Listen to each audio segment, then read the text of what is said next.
Pero start ka na.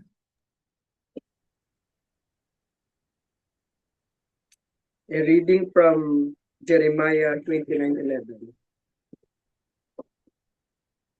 For I know the thoughts that I think towards you, says the Lord, thoughts of peace and not of evil, to give you an expected end. Amen. Hanggang 13 Kuya Ronnie. Then shall you call upon me, and you shall go and pray unto me, and I will hearken unto you. And you shall seek me and find me when you shall search for me with all your heart. Amen, amen. So, it's about the thoughts of God sa bawat buhay ng bawat isa. It's not thoughts of evil, but thoughts of peace. Now, we're going to uh, give some examples. Ang ating title for this uh, family altar, this is the 5th session, and we're going to talk about the law of success. The law of success. So, na-discuss natin ng mga nakaraan patungkol kay Abraham kung paano siya nagpasakop sa ating Panginoon, na na-experience niya ang Kratos, kaya siya ay sumama sa Panginoon, and then sinabi ng Diyos sa kanya, I will lead you to a land na hindi mo alam. So he went with God, he journeyed with God, because he know that God is going to train him, God's going to mold him, and God is going to give him the victory and good success, and God will bless him in accordance to his promise. So, therefore, when he went with God, yung authority ni Lord, dala-dala niya. Kaya nga, he journeyed with God.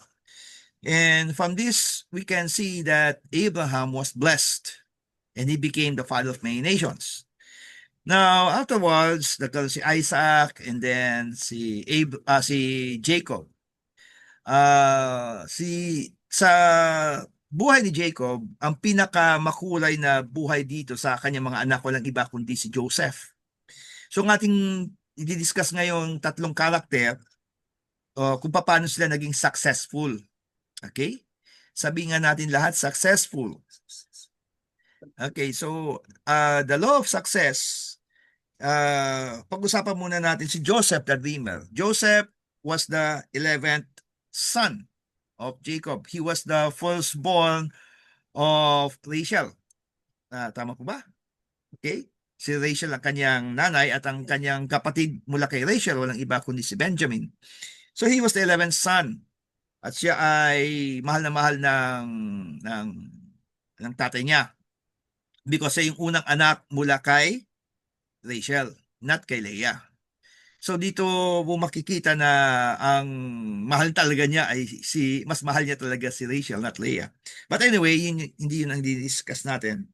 So he was the 11th son of Jacob, yet even though he was the 11th son, he became the most powerful man the whole world during that time, during the time of Joseph. Pero yung kanyang kapangyarihan is second only to Pharaoh. Pero kung tutusin, Pharaoh was doing nothing, but Joseph was doing everything. Ang kinakausap lagi si Joseph, kaya si Joseph ang nagmamando ng lahat doon sa Egypt, at siya ang pinuntahan ng mga tao. Now, ito yung tanong, how did he become successful? So, marami nagsasabi na people look at me because of my success. Mali. Dapat we must not look at people because of their success, but on what they did because of that success. Sandali lang po sandali lang. Okay.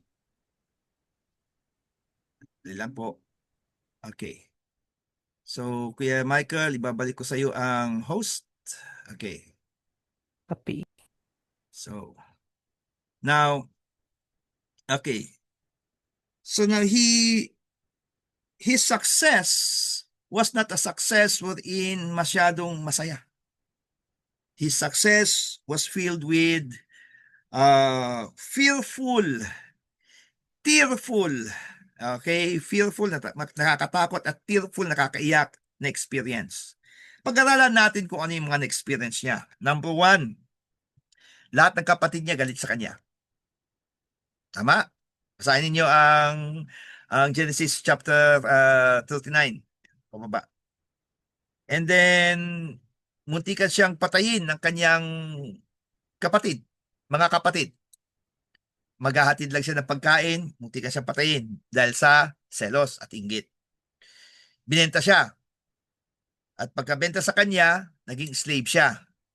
At nung naging slave siya, ginawa niyang lahat, he was wrongfully accused. Okay? Rapist. So, nakulong siya. At nung nakulong siya, okay, doon, ginawa niyang lahat bilang isang preso. And then, nung nakagawa siya ng mabuti, sinabi niya sa butler, pag nakalabas ka dito, don't forget me. Nakalimutan siya. So in all these things, nakikita natin na grabing hirap na naranasan ni Joseph. Yet, in Genesis, sulat nyo, in Genesis 39, verses 2 and 21, the Lord was with him. The Lord blessed him. Genesis 39, verse 2 and verse 21. Makikita natin nung siya ay binenta doon kay Potiphar, the Lord was with him. The grace of God was with him. And when he was imprisoned, the Lord was with him in verse 29. 21, in verse 21. In verse 21. So dito natin makikita na the Lord was with Joseph. Ang tanong, how and why? Why is the Lord's presence with Joseph? Why is the Lord caring for Joseph at that time? Wala pa namang law noon, right? Wala pa namang Ten Commandments. Okay, the Ten Commandments nag-umpisa sa Exodus chapter 20. Bakit ganon? So, paano nangyari yon? After more than 400 years, saka lang sila, after mga 400 years, saka lang sila nagkaroon ng batas, nagkaroon ng commandments. What's the law of success? Number one, dito kay Joseph, he was a loving son. He cared for his parents. He cared for his father. He was a loving brother. Okay. And he was also a loving son of God. Mahal na mahal niya ang Diyos. Kung kaya sinamahan siya ng Diyos, sa lahat ng bagay, God was with him. So that's Joseph. Next in line, pag-aralan natin ang buhay ni Moses. Si Moses naman, nung siya ay baby pa, he was hunted down because lahat ng mga babies during that time was to be killed. All male babies must be killed. Yun yung utos ni Pharaoh. Nung nakalimutan nila si Joseph. At siya ay, alam natin, nilagay siya sa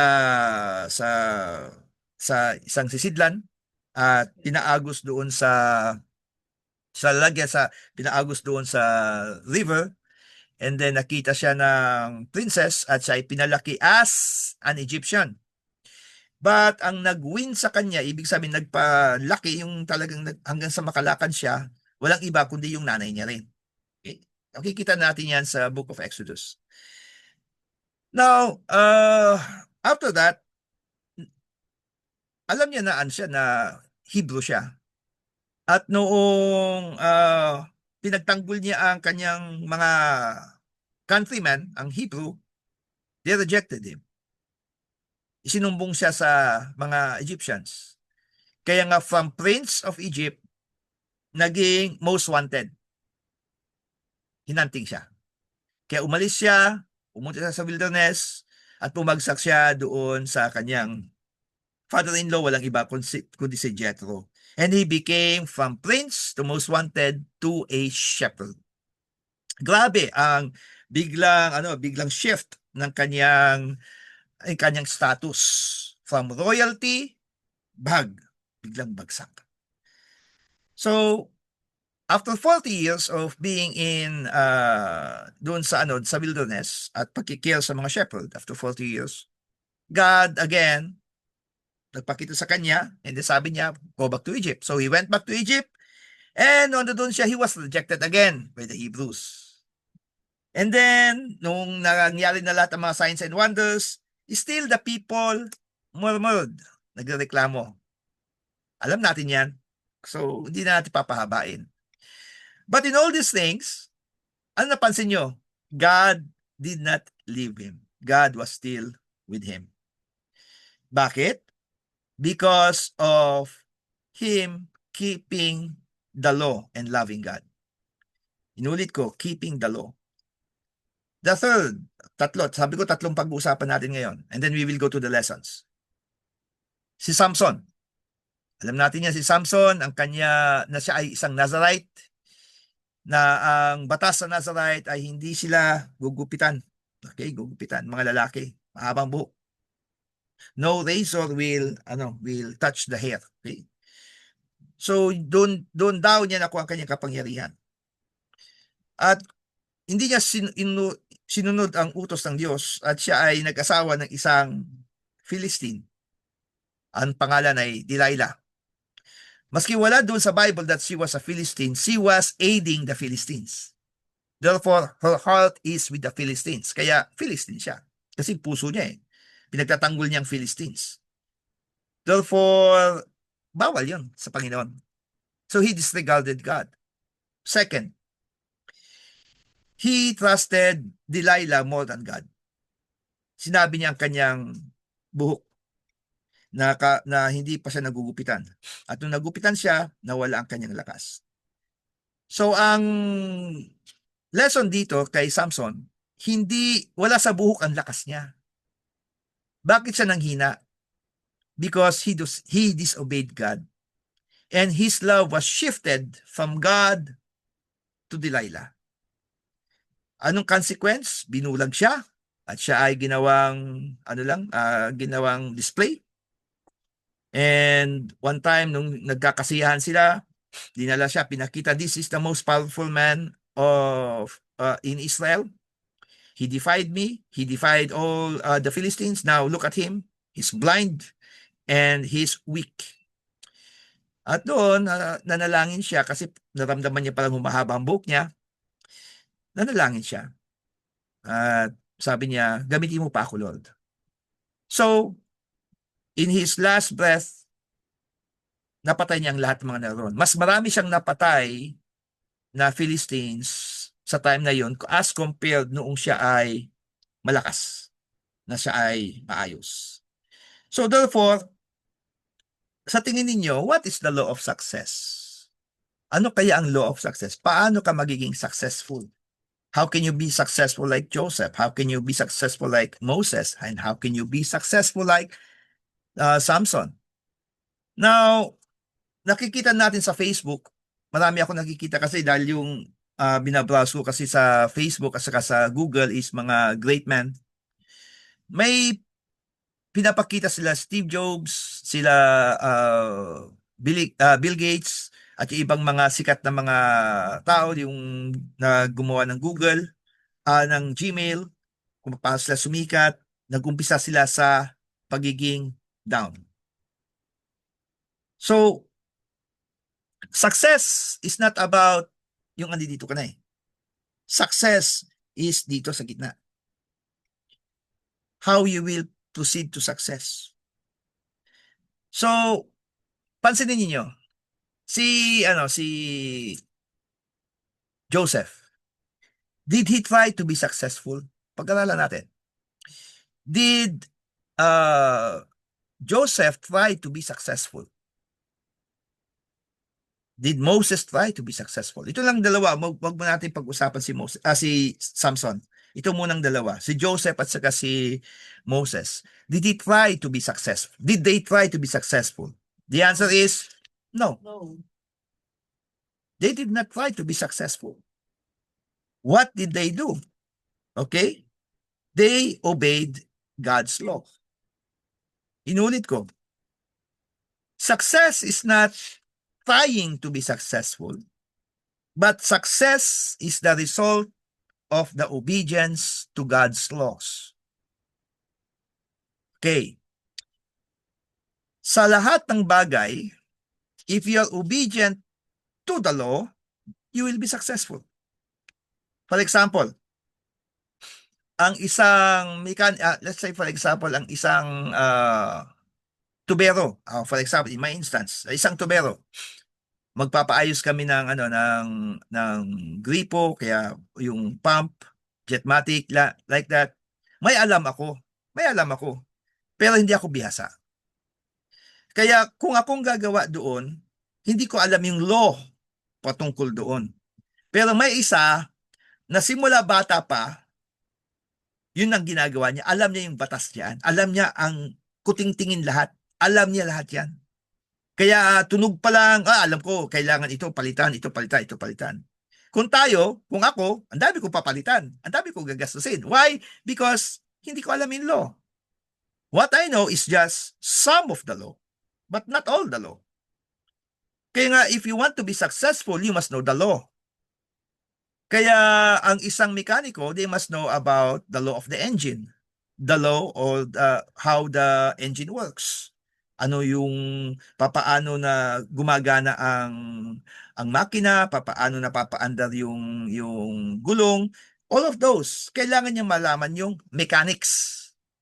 Kasi law kasi is parang mechanics yan. You have to know the mechanics. Maski na anong bagay yan, in everything that you do, you must know the law. You must know the mechanics. Do not try to outwit yung isang tao. Listen. Sa isang classroom, for example, okay, sa isang naging pumasa ka. And then ikaw nag-top. Wow, top. Di ba? Ang score mo is 40, let's say, ang score mo is 49. Wow, taas, di ba? Wow, taas. Out of 100. Pasado ba yung bagsak? Bagsak, di ba? Pero ikaw ang nag-top.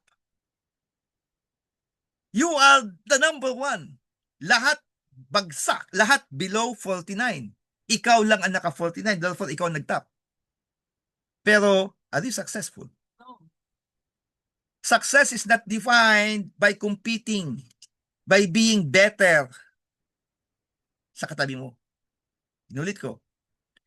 Success is not about being better sa katabi mo. Being better sa ibang tao. That's not success. The measure of success is wherein kumusta ka doon sa purpose mo. What's your purpose? Your purpose 100%. Kaya nga maski na ikaw nag-top, maski na 50 ka, maski 55 pa yan, you still not successful. Why? Because your target is 100. Nakuha natin? Even though ikaw ang pinakamagaling sa buong klase, pero ang score mo pa rin, hindi umaabot sa tamang pamantayan ng pagiging successful. You're not successful. Therefore, your success is not measured kung anong nagawa mo. Inulit ko, your success is not measured by what you've done. Okay?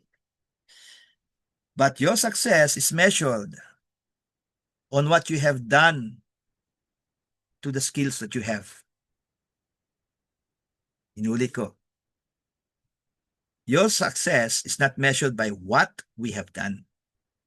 Our success is measured on how we have used the talents and skills that God gave us, on what we have. Pansinin ninyo si Joseph.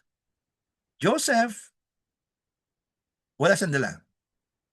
Ang dala niya lang, sarili niya, dala niya, wala. Damit niya, wala. Kasama niya si Lord. Yet still, he became successful. Let's talk about Moses. Anong dala-dala ni Moses mula sa Egypt? Wala. Pagdating niya doon, pagdating niya doon sa Midian, ang dala-dala niya is staff. Wala siyang dala. Ang point na sinasabi ko dito is that if the Lord is going to be with you, kung ano ang available na meron sa inyo, kumusta ka kapatid? Paano mo ginamit yun? Ano ang ginagawa mo sa items na meron ka o sa tools na meron ka, sa equipment na meron ka, sa talino na meron sa iyo? Maalala niyo yung parable of the talents? We are talking about a law of success. The parable of the talents is not about being the servant of God. The parable of the talents is being the stewards of God, not the servants of God. Because ibinigay niya ang 5 talents sa isang servant, 2 talents sa isang servant, and 1 talent sa isang servant. Bakit hindi hindi pantay-pantay? Because ang kakayanan nila is hindi rin magkakaparehas. So ibinigay na niya sa isa 5 because yun ang kaya niya, sa isa 2, yung sa isa. Yet itong dalawa, ginawa nila, they did yung kaya nila, kung anong ability meron sa kanila. Kaya yung 5 naging 10 na doble. Yung 2 naging 4 na doble. Pero yung isa, hindi niya ginamit yung talent niya. Sa 2 na nadoble, anong sabi ng Panginoon sa kanya? Sa kanila? Well done, well done, well done, thou good and faithful servant. Pero sa isa na servant na walang ginawa, tinago niya, ang sabi niya, you wicked servant. So, therefore, it's not about being a servant of God. Success is not being a servant of, by being the best servant. No. Success is being the best stewards of God. Kumusta tayo sa ibinigay ng Panginoon sa atin? Number 1 is the time that God gave us. How's the time? How are we making use of the time that God gave us? Second, anong meron sa iyo ngayon? Tingnan mo sa paligid mo, anong meron sa iyo ngayon? Ako, bibigay ako ng isang example. Okay, para lang maano nyo, makaano kayo. Nung una, alam niyo naman na tayo ay, okay, kikita niyo to, baraha, right? Ako ay nangangarap na maging magician. Okay. Gusto ko magamit ito para kay Lord. So, nakikita ko sa iba, wow, ang mamahal ng mga items nila. So, ang ginawa ko, kung ano meron sa akin. Bumili ako ng sa 10 piso na baraha diyan sa palengke. Yun ang ginamit ko for the glory of God. At kung papaano nila nagagamit yung mga mamahaling baraha, nagagamit ko rin sa murang baraha. At pinag-aralan ko yung laws and principles kung paano gamitin yon, kung paano gamitin ang baraha. That is how I became successful in using the cards for the glory of God. Kasi hindi yung quality, sa totoo lang, hindi yung quality ng items o quality ng tools o yung quality ng books. Okay? Yung ibig sabihin yung kagandahan. Okay? Hindi ko sinasabi yung laman, yung kagandahan. Hindi porke bago, hindi porke mas mahal, ibig sabihin mas effective. Kung kaya ninyo na magamit ang mga malilit na bagay for the glory of God, mas lalo ninyong magagamit ang mga mamahaling bagay for the glory of God. Kasi ano yung sabi ng Panginoon?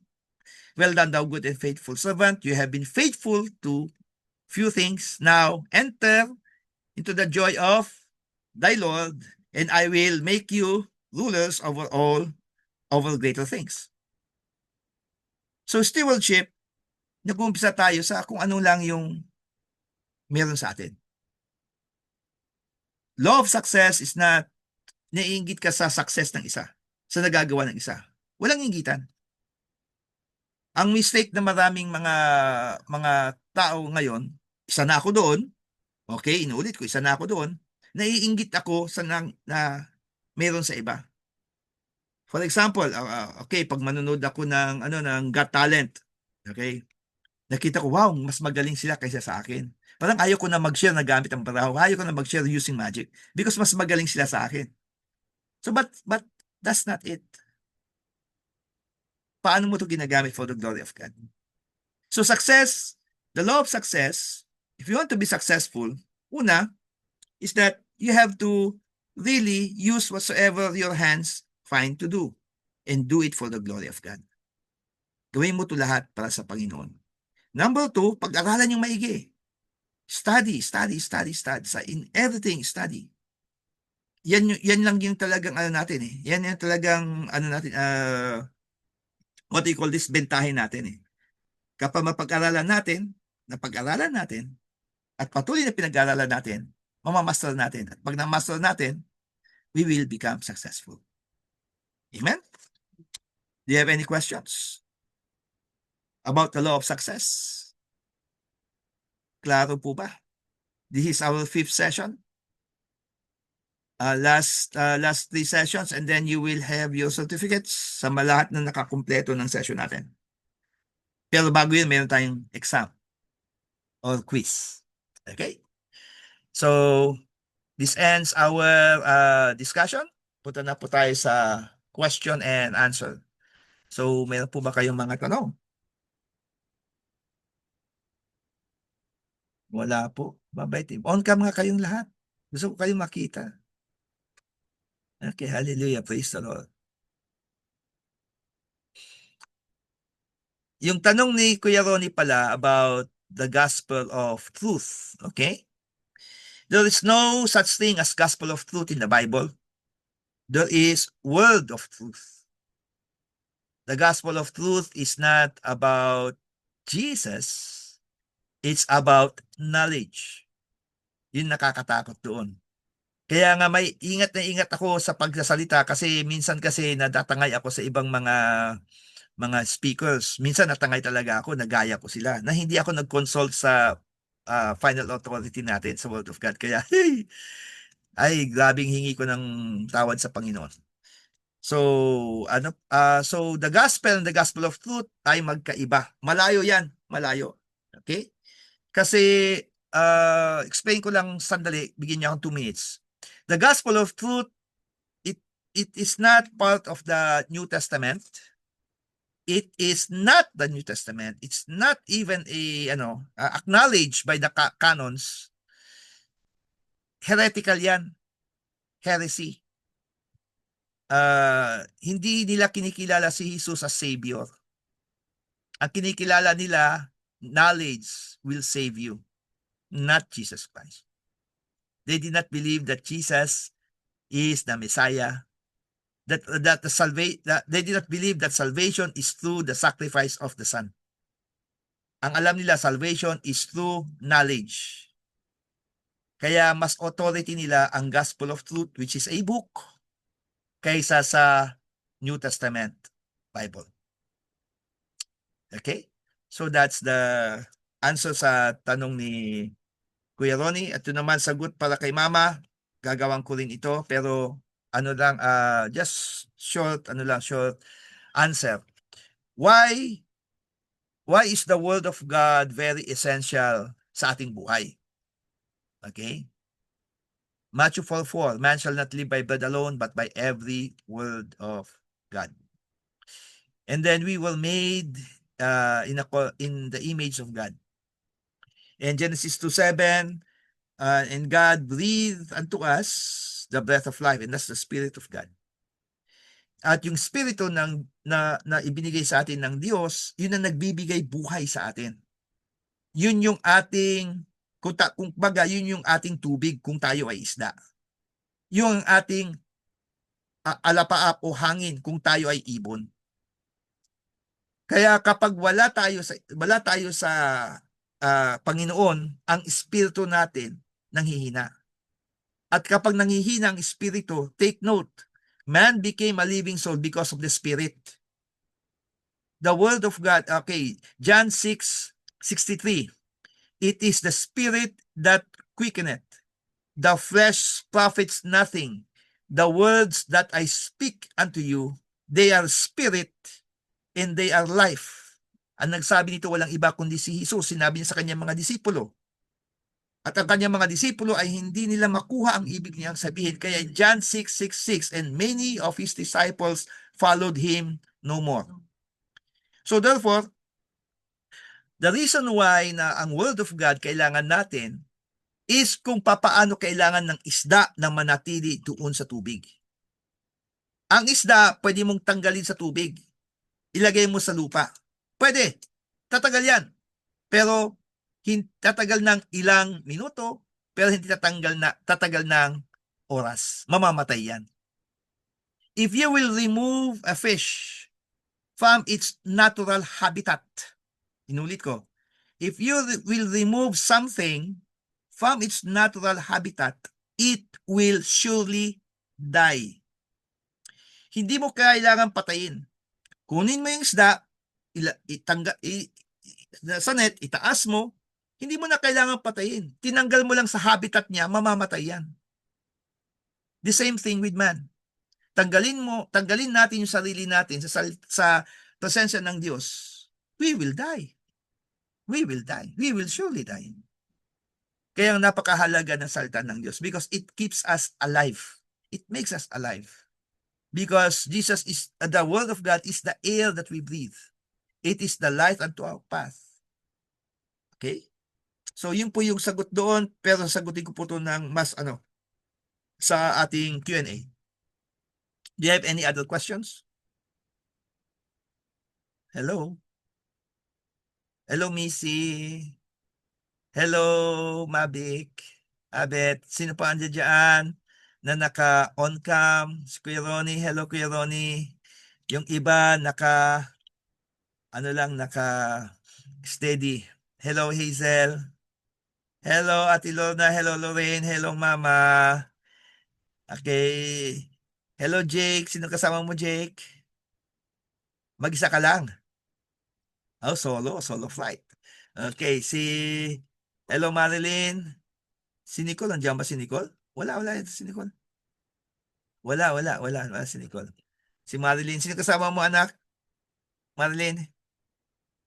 Diyan si mama mo? Wala po. Wala po. Okay. Hello, LJ. At saka yung baby mo, hello. Hello, sige. Wala na ba? Iba? Wala kayong mga tanong? Okay. Ayun.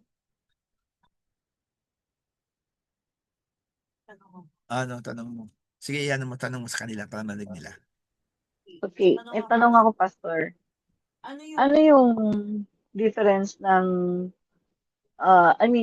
yung mga, di ba sabi natin, dito nakita natin that they obeyed the law and then they were led to good success. So iba rin po yung hard work.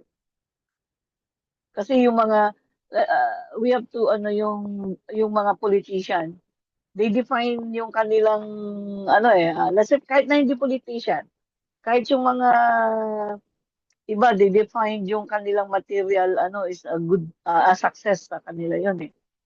So, paano ang different, ang ibig ko sabihin, how can we differentiate yung bagay na yun?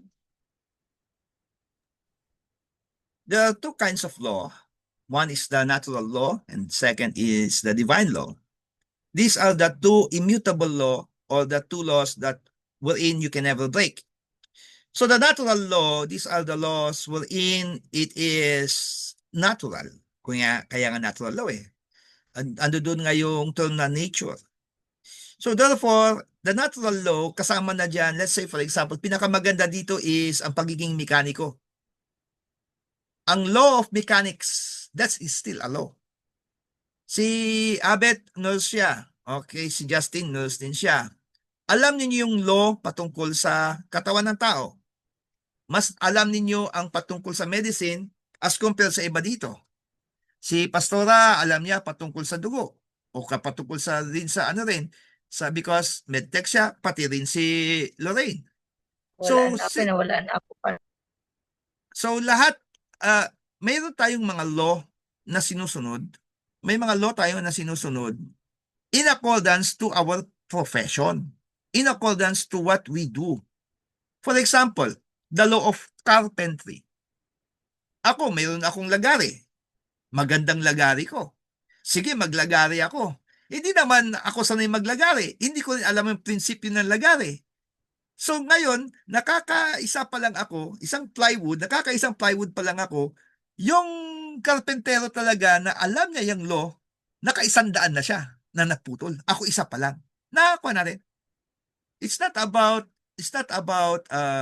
the law of God muna.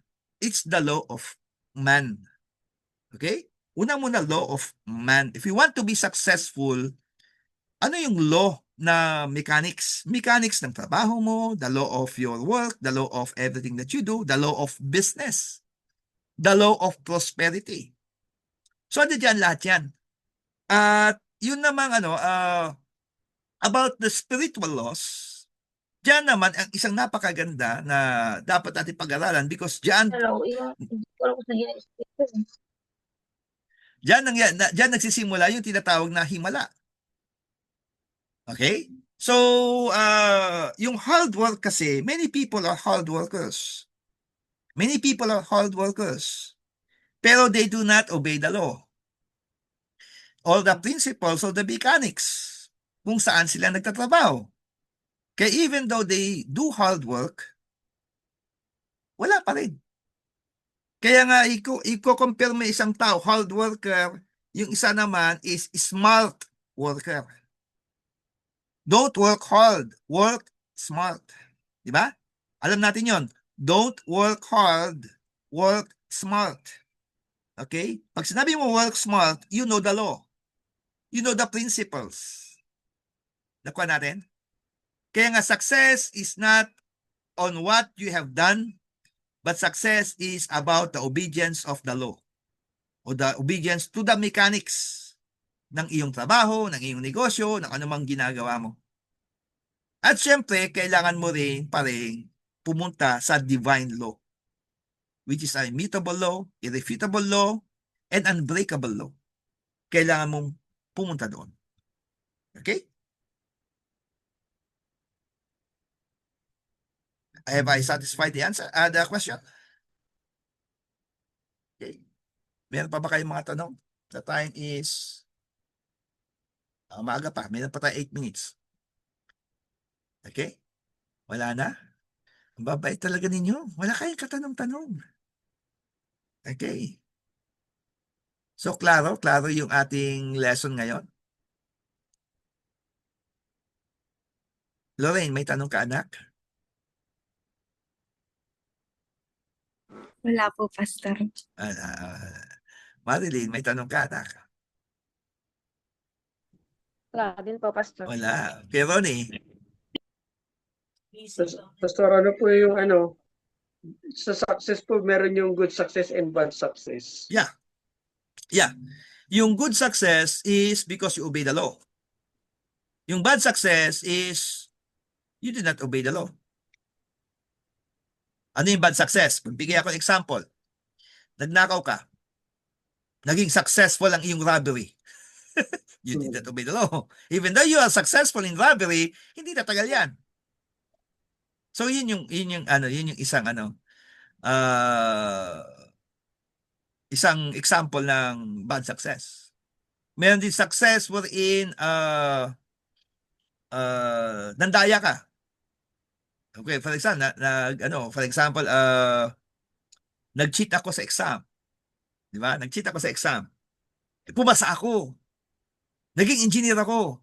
Pumasa ako, engineer ako. Pero pagdating na doon sa field, wala akong kaalam-alam.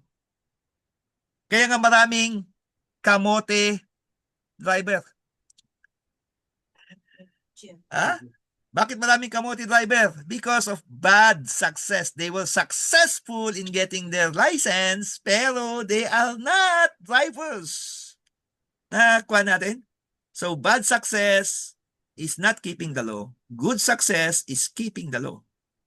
Nasa Joshua chapter 1, verse 7 and 8 yan. You have to meditate on the laws of God. If you are law-abiding in the divine law, ganito if you can abide in the laws of God, you can abide in the laws of business, in the laws of profession, in anything that your hands will find to do. lahat ng laws or mechanics or principles na involved dyan, you will be successful. Why? Sa lahat ng mga nag-Bible school doon sa home video Bible school natin, anong sinabi ni Jim Caseman? Ang sabi ni Jim Caseman, before you hurt the body, you must hurt the spirit. If you want to bless the body, you must bless the spirit. Everything is connected to the spirit. If you want to be blessed, if you want to be cursed, alam mo na yon, nasa espiritu yon. Kaya the more that you dwell in the presence of God, the more that you will be blessed. And because you know how to dwell in the presence of God, you can do smart work. Amen? Okay? You can do smart work. Okay, sandali lang. Okay. So, ano pa? Mayroon pa bang tanong? Maganda yung tanong na yun. Okay. Meron pa ba? Justin, may tanong ka na? Wala po sa ngayon, Pastor. Okay. Hello, Inang. Hello, Jill. Okay, wala talaga? Okay, so this will be your assignment. Okay, assignment nyo to. Maganda ito. Read the book of Judges and try to find one judge. Okay, one judge. There are more than, there are more than 12 judges nandiyan. Okay, in Judges chapter. Pero ang description kasi dyan is 12 lang. Okay, nag-umpisa kay Othniel at natapos kay Samson. Pero maghanap kayo ng isang judge na tignan ninyo ang buhay nila. Yung success nila at saka kanilang failures. So, we will end with the 3 powers. First is Kratos. Kratos is you have to know your purpose. Once you know your purpose, kita mo yung purpose mo, walang iba kundi si Lord. That's your purpose. Know your purpose. Know the vision. Therefore, you have now experienced the Kratos, kaya nga you have now known the vision or you know your purpose. Number 2, dunamis. You have to focus on obedience to the law. Focus on obedience to the law. Una, okay, alis muna tayo sa pagiging godly. Okay? Alis muna tayo sa church. Alis muna tayo sa spirit. Alis muna sa Kristiyano. Let's talk work. Let's talk jobs. Let's talk about career. Meron kang nais gawin. Kailangan mo ng Kratos. Know your purpose. Tignan mo yung purpose mo. Halimbawa, bigyan example, si Lorraine. Siya nakikita ko ngayon dito. Straight. Kita ko si Lorraine. MedTech. Anong nakikita mo sa MedTech? What's the purpose? What's the vision? You have that Kratos. Kailangan meron kang nakikita na mag-inspire sa iyo to continue your studies. O kung kung gusto mong gagawing stepping stone mo yan para sa medicine, para sa pagiging doktor, okay lang yon. Ano yung nakikita mo? What's your purpose? And then afterwards, focus on obeying the law. Anong law? Law as a student. Law as being a medtech student or student sa medicine. Okay? Bakit? For you to achieve that purpose. And then the last, exousia. Okay. You have to really change mula sa pagiging estudyante to become yung nakuha mo. For example, a medtech or a doctor. So yan yung dapat mo gawin. At ito yung napakahalaga. What is the difference between a Christian, between success and Christian success? Okay, inulit ko. What is the difference between success and Christian success? The difference is that May Christ eh. Nakikita ang kaluwalhatian ng Diyos sa kanila. The difference is Matthew 5:16. Wala na. Yun lang. Okay? Yun lang kaibahan. Success and Christian success. Let's talk about basketball. Sino naalala niyo yung basketball? Christian success. Come on. Anyone? Curry. Favorite ko na pagkain. Ha? Chicken curry. Ay, Stephen Curry. Diba? Christian siya. Right? So that's Christian success. Sino naman yung mga hindi Christian success? Yung success lang. LeBron James. Michael Jordan. So mayroon mga ganyan. So ang difference nila is that Curry is promoting the Word of God, promoting Jesus. At marami ng mga athletes ngayon ang Christian success because they are promoting Christ. They are promoting their faith. So, yan yung dapat nating pag-aralan. Anong gusto mong success? Ang gusto ko na success is Christian success. Not only good success, but Christian success. Kasi pag sinabi mo kasing good success, para sa akin, kasi maraming mga nagiging successful sa kanilang buhay, nakikita ng mga tao, wow, good success, yaman na niya. Pero hindi niya naipapahayag ang Panginoon. Hindi niya naipashare si Lord. Hindi yun. That's not success for me. Success is when you are able to share Christ. When you are able to share your faith sa mga tao. Let your light so shine before men that they may see your good works. They may see your career. They may see your work. They may see your business. They may see who you are and glorify your Father who is in heaven. That's the purpose ng bawat isa sa atin. Amen? Okay? So wala na po ba kayong idadagdag? Anyone? Wala na. Kung wala na po, tayo po ay darako na sa, para nakita ko andito sila Ria Maria saka si Christian and Mona at sino to? Kim. Siguro dyan din si Kion at saka si Kish. Okay, so let's go to our communion and then afterwards we're going to pray. Hallelujah. Taas po natin ang bread. Hallelujah. Father God, we give you thanks and praise. Nataas po namin ang tinapay nito na nagsisimbolo ng inyong salita. Salamat po sa aming pag-aaral. Salamat po sa buhay nila Joseph, ni Moses at ni Samson. Natunay nga po na sila ay inilagay ninyo doon upang makita namin kung anong ibig sabihin ng good success and sometimes failure in life. Salamat po dakilang Ama dahil nais ninyo na kami ay maging successful in accordance to your word, in accordance to your ways. Teach us, O Lord, in accordance to what you are saying to us, to the mandate that you have given to us, upang kayo lamang po na itataas namin sa aming buhay sa lahat ng ginagawa ng aming mga kamay. Sa pagtaas namin ng tinapay na ito, patuloy na itinataas namin ang inyong salita sa aming buhay because man shall not live by bread alone, but by every word of God. Be magnified, be glorified, and as we eat this bread, kayo lamang po ang patuloy na may taas maluwalhati in Jesus' name.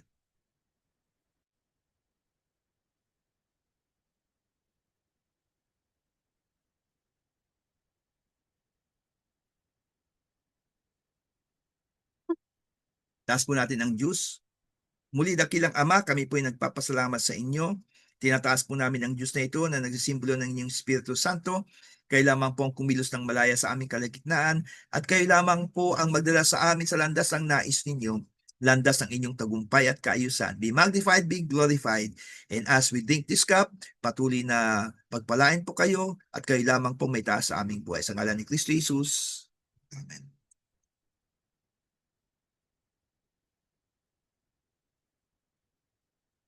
Hallelujah.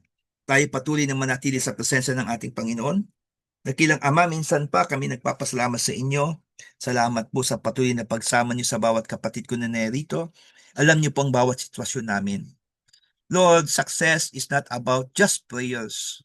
Hindi lang panalangin, kundi pagsunod sa mga utos ninyo, pagsunod sa mga batas na itinalaga ninyo sa aming buhay, sa aming pamilya, sa aming simbahan. At lahat ng mga prinsipyo na aming natutunan para sa aming buhay, sa aming trabaho, sa aming negosyo, anuman ang aming pinagkakabalahan, kayo po ang patuloy na magturo sa amin.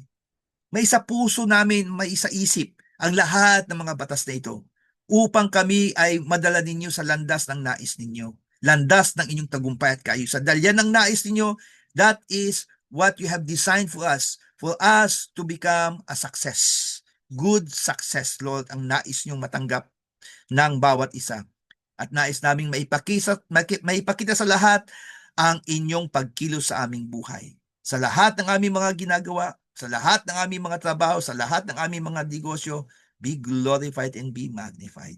Salamat po at sa lahat ng mga kapatid ko na nakakaranas ng sakit, sa ngalan ni Kristo Jesus, kayo lamang po ang sumama sa kanila.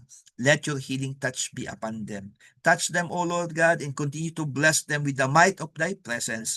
Sa lahat ng mga kapatid ko na nagtatrabaho, na maraming ginagawa sa kanilang buhay, at hindi po sila nakaka-attend sa mga ganitong gawain, Lord, we pray that you touch them and bless them, O God, so that they will be successful in all their ways and prosper them so that thy name will be magnified and be glorified sa kanilang buhay, sa kanilang pamilya, sa kanilang workplace. Salamat po dakilang Ama.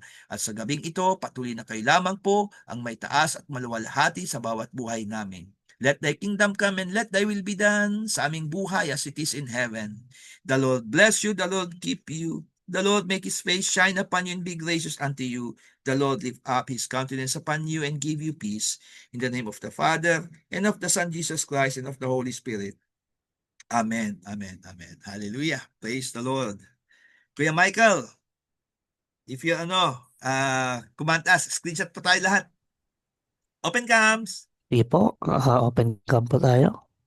Point up, point up.